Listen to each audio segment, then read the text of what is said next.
এবার দেখে নিচ্ছি সিকন এক ঝলকে। দিনহাটা কলেজের বাংলা বিভাগের অধ্যাপকের অস্বাভাবিক মৃত্যুতে চাঞ্চল্য দিনহাটায়, আর এই ঘটনার তদন্ত শুরু করেছে পুলিশ। কোচবিহার পুরসভার বোর্ড মিটিংয়ে জেলা ব্যবসায়ী সমিতির উপর চাপানো করের বোঝা মুকুব করা হয়েছে বলে দাবি জেলা ব্যবসায়ী সমিতির।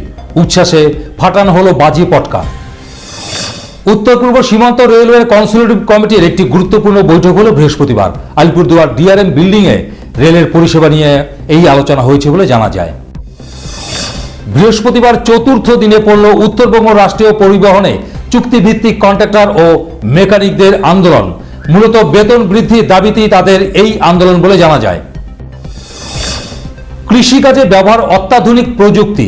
সম্প্রতি দিনহাটার ওকরাবাড়িতে জমিতে স্প্রে করতে সাহায্য নেওয়া হলো ড্রোনের। কোচবিহার রবীন্দ্র ভবন মঞ্চে চলছে হেরিটেজ নাট্যমেলা। বৃহস্পতিবার ছিল এই মেলার দ্বিতীয় সন্ধ্যা।